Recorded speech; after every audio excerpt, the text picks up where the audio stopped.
Okay, this is part three of how to start and run a cybersecurity company. This is just continuation of the conversation between Mitch and I about this subject matter. So kind of looking back at, you know, we've been in business together for about 3 years.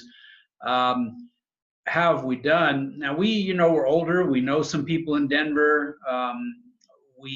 So you know that gives us an edge, right? Than starting cold because you got to get customers. How are you going to get some customers? Um, and it's not easy. I mean, you think, oh, cybersecurity, oh, national cybersecurity crisis for the country, for the United States of America. Yeah, true. That's what's going on. Like, i.e., and here's a line you can use: the Chinese have stolen all of the major weapon systems of the United States military industrial complex. All of them. Don't listen to Ray Hutchins, Mitch. Go Google it. It's right out there for you. Oh, really? They've stolen everything? Why didn't the president mention cybersecurity in the State of the Union a month ago? We don't know. Why didn't the Democratic rebuttal mention it? We don't know. Because people don't know anything about cybersecurity, and I can't say they don't give a damn, but they don't give it. It's hard. It's hard getting them to spend money on it and getting leadership focused on it. Not easy to do, but it's going on. It's happening. So you can build a business here, but don't expect to get rich quick. You got to work at it. That's the reality of it, and we do work at it. We market all the time, and we'll talk about our marketing in here. We'll give you information about that. We're the marketers, and they want to talk to us. I mean, they want to talk because whenever we start talking to someone, they've got questions about cybersecurity. What we're going to do and how we go about it and who we are and what's our approach and how much is it going to cost and yada yada yada. They want to know, and they don't know anything. And it doesn't matter who you're talking to. You want to be talking to the company's leadership, top leadership, CEO, COO, CFO. The higher, the better. Sometimes you're talking to the IT people. If you're talking to the IT people, they want to know too. They don't know anything about cybersecurity. They might act like it sometimes, but they don't know. So you're just involved in it. That's the way it is. But that's also how you learn to do cybersecurity. We didn't really know how to do cybersecurity until we did it. We were faking it until we made it. And we, to some extent, we're still doing that because every assignment's different. Every job is different. That's basically, our customers, we have our customer base, our largest, well, we have one customer, or a couple of customers are international customers. One that's was acquired recently by an overseas company, but we're still involved with them in the DoD, Department of Defense space. Mitch has a background in financial services and mortgage industry, so leveraging off of his knowledge, we've got mortgage lending companies.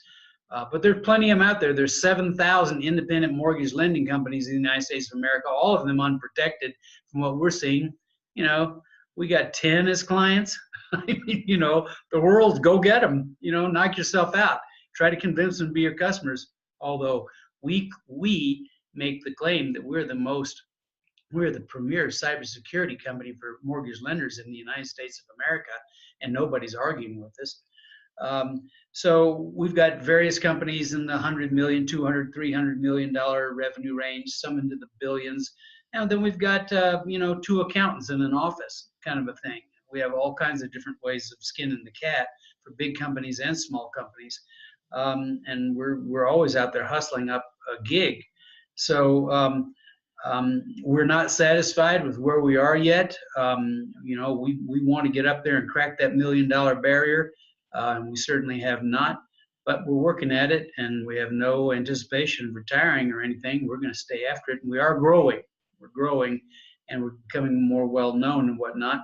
And this is a consulting-based business, by the way. It's consulting, so that means it's basically tied to your time, right?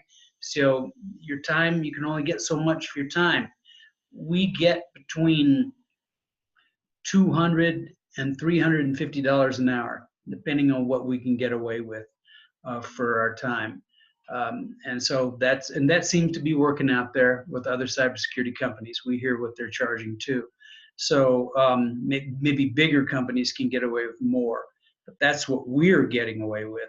That's what we charge for our services. But someone pays us in advance for a block of hours or something, we'll cut them a deal, but never below 200 so far an hour. And so we're getting more lately.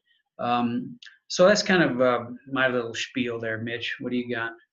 Well, I think, you said, people don't understand cybersecurity. I think it's a function of the size of the organization you're dealing with. So the bigger organization that you deal with, you may well have an internal chief information security officer. You may have a security operations center. You may have a security analyst team. Now, you may not, but you may. So a lot of it is a function of the industry that the client is in. The vast majority of our clients are in 3 industries, which is healthcare, regulated by HIPAA, defense, regulated by all kinds of regulations, and financial services, which is regulated by Gramm-Leach-Bliley at the federal level and a bunch of state laws. So, in those organizations, we see a variety of things. We see some of those organizations have a better understanding of cybersecurity. Some organizations have a lot of management support. Some organizations have less management support, but fundamentally, the objective is to try and get as much management support as possible, because the more management support you have, the better the outcome is going to be in terms of implementing a cybersecurity program. Correctamundo. That's exactly right. By the way, go to our website, and at the top on the nav bar up there, there's a thing about blog. Sign up for Mitch's blog. Mitch has been writing this blog for years. Mitch is a great writer. Mitch is, by the way,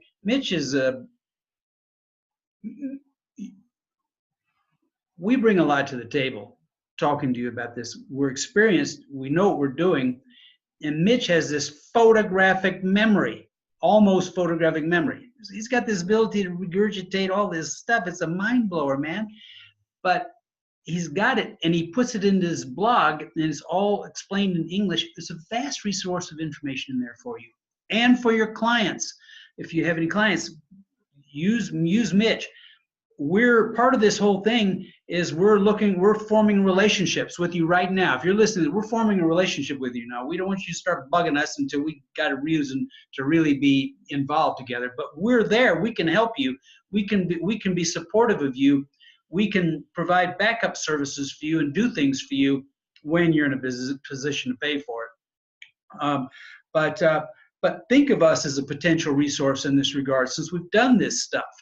And Mitch serves one of the services we offer, and we'll talk about services and what we do with that. We'll talk about more of that in the next video, but I'll just give you a teaser on that. But one of our services we offer is virtual CISO, virtual Chief Information Security Officer services, because no one can afford $250,000 a year for a CISO, but they can afford 3 hours a month, 5 hours a month, sometimes 10 hours a month of time, and they need that help. They need a CISO. Someone to guide the team, guide the IT team and the executive team through this. And Mitch is an amazing CISO. And when they hire us, actually, they're hiring Mitch and me. So, Mitch is the point on this. He's the tip of the spear, but they're getting both of us always, which is a lot of help, which we bring them. And they love it, that we have great relationships with all of our customers, real trust in there. So that's all I've got for this segment, Mitch. You got anything else to add there? Nope, I think we're good.